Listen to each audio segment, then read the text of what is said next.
بسم اللہ الرحمن الرحیم۔ ناچیز بندہ علامہ طالب حسین کرمانی بستی یاسر آباد چک مغل تحصیل میلسی ضلع وہاڑی صوبہ پنجاب پاکستان سے عرض کرتا ہوں کہ آپ نے اللہ کے کلام کو اور رسول اللہ صلی اللہ علیہ وآلہ وسلم کے فرمان کو ہر انسان کے کان میں پہنچانا ہے۔ ناچیز بندہ نے قرآن مجید فرقان حمید کی تفسیر لکھی ہے اور لکھ رہا ہوں، وہ میں اپنے چینل کرمانی ٹی وی میں جو ہے بیان کرتا ہوں، اور کرمانی ٹی وی 3 میں یہ مسائل فقہ کے جو ہے اناف کے وہ میں آپ کی خدمت میں پیش کرتا ہوں۔ حضرت امام مالک رحمۃ اللہ علیہ، حضرت امام محمد، حضرت امام شافعی، حضرت امام اعظم ابو حنیفہ رحمۃ اللہ علیہ تمام بہشتی ہیں، جنت کا راستہ بتا گئے ہیں، مدینہ پاک کا راستہ بتا گئے ہیں، تمام حق ہیں، چارے امام حق ہیں۔ امام نے تکبیرات جو ہے زوائد میں ہاتھ نہ اٹھائے، یعنی زائدہ میں، تو مقتدی اس کی پیروی نہ کرے بلکہ ہاتھ اٹھائے۔ نماز کے بعد امام 2 خطبے پڑھے، اور خطبہ جمعہ میں جو چیزیں سنت ہیں اس میں بھی سنت ہیں، اور جو وہاں مکروہ جہاں بھی مکروہ، صرف 2 باتوں میں فرق ہے۔ ایک یہ کہ جمعہ کے پہلے خطبہ سے بیشتر خطیب کا بیٹھنا سنت تھا، اور اس میں نہ بیٹھنا سنت ہے۔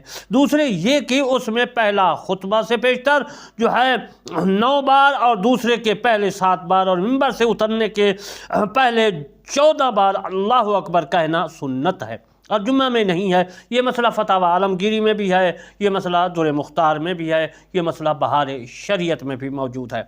عید الفطر کے خطبہ میں صدقہ فطر کے احکام کی تعلیم کرے۔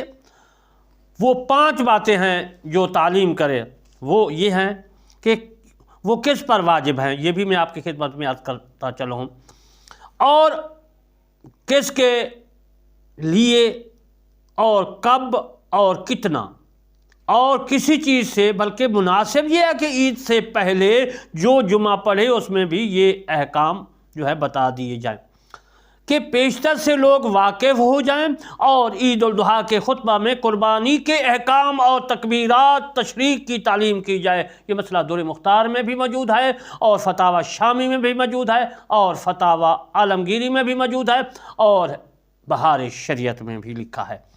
امام نے نماز پڑھ لی اور کوئی شخص باقی رہ گیا، خواہ وہ شامل ہی نہ ہوا تھا، شامل ہوا تو مگر اس کے نماز فاسد ہو گئی، تو اگر دوسری جگہ مل جائے پڑھ لے، ورنہ نہیں پڑھ سکتا۔ ہاں، بہتر یہ ہے کہ یہ شخص 4 رکعت نماز چاشت کی پڑھے۔ یہ مسئلہ در مختار نے لکھا ہے۔ کسی عذر کے سبب عید کے دن نماز نہ ہو سکی، مثلا سخت بارش ہوئی، یا ابر کے سبب چاند نہیں دیکھا گیا، اور گواہی ایسے وقت گزری کہ نماز نہ ہو سکی، یا ابر تھا اور نماز ایسے وقت ختم ہوئی کہ زوال ہو چکا تھا، تو دوسرے دن پڑھی جائے، اور دوسرے دن بھی نہ ہوئی تو عید الفطر کی نماز تیسرے دن ہو سکتی ہے، اور دوسرے دن بھی نماز کا وقت ہے جو پہلے دن تھا۔ یعنی ایک نیزہ آفتاب بلند ہونے سے جو ہے نصف النہار شرع تک، اور بلا عذر عید الفطر کی نماز پہلے دن نہ پڑھی تو دوسرے دن نہیں پڑھ سکتے۔ یہ مسئلہ فتاوی عالمگیری، فتاوی شامی، بہار شریعت، در مختار، تمام کتاب و فقہ کی جو ہے ان میں لکھا ہے۔ عید الاضحیٰ تمام احکام میں عید الفطر کی طرح ہے، صرف بعض باتوں میں فرق ہے۔ اس میں مستحب یہ ہے کہ نماز سے پہلے کچھ نہ کھائے، اگرچہ قربانی نہ کرے، اور کھا لیا تو کراہت نہیں، اور راستہ میں جو ہے بلند آواز سے تکبیر کہنا جائز ہے، اور عید الاضحیٰ کی نماز عذر کی وجہ سے 12ویں تک بلا کراہت جو ہے مؤخر کر سکتے ہیں، 12ویں کے بعد پھر نہیں ہو سکتی، اور بلا عذر جو ہے 10ویں کے بعد مکروہ ہے۔ یہ مسئلہ فتاوی عالمگیری اور بہار شریعت میں موجود ہے۔ قربانی کرنی ہو تو مستحب یہ ہے کہ 1 سے 10ویں ذی الحج تک جو ہے نہ حجامت بنوائے، نہ ناخن ترشوائے۔ یہ مسئلہ فتاوی شامی میں موجود ہے۔ عرفہ کے دن یعنی 9ویں ذی الحج کو لوگوں کا کسی جگہ جمع ہو کر حاجیوں کی طرح وقوف کرنا اور ذکر دعائیں میں مشغول رہنا صحیح ہے، جائز ہے، ثواب ملے گا، کچھ مذائقہ نہیں ہے، جبکہ لازم و واجب نہ جانے، اور اگر کسی دوسرے غرض سے جمع ہو جائے، مثلا نماز استسقاء پڑھنی ہے، جب تو بلا اختلاف جائز ہے، اصل حج نہیں ہے۔ یہ مسئلہ در مختار اور بہار شریعت نے لکھا ہے کتاب عیدین میں۔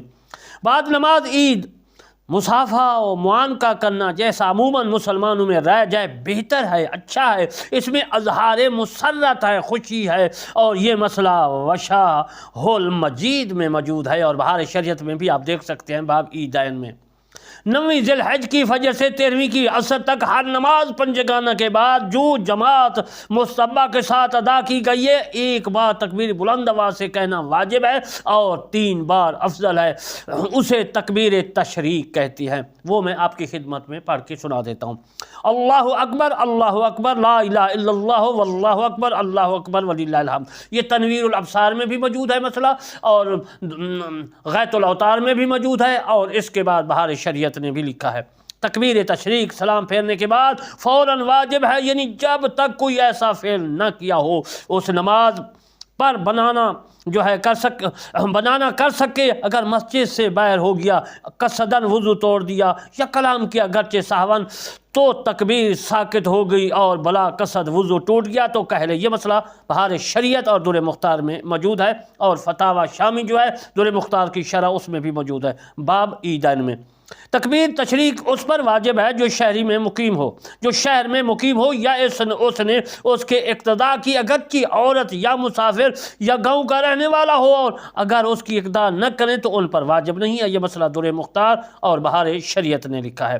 نفل پڑھنے والے نے فرض والے مسافر کی اقتداء کی تو مقیم پر واجب ہے، اگرچہ امام پر واجب نہیں۔ یہ مسئلہ در مختار اور اس کی شرح فتاوی شامی اور بہار شریعت میں موجود ہے۔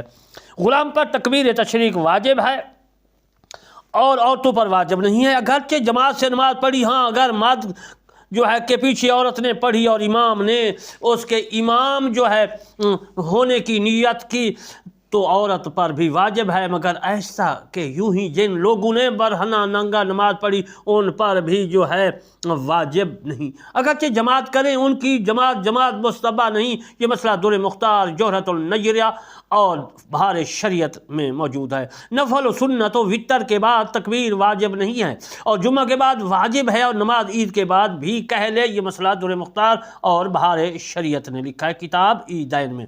مسبوق و لحاق پر تکبیر واجب ہے، مگر جب خود سلام پھیریں اس وقت کہیں اور امام کے ساتھ کہہ لی تو نماز فاسد نہ ہوئی، اور نماز ختم کرنے کے بعد تکبیر کا اعادہ بھی نہیں ہے۔ یہ مسئلہ فتاوی شامی نے لکھا ہے، اور بہار شریعت باب عیدین میں بھی آپ دیکھ سکتے ہیں۔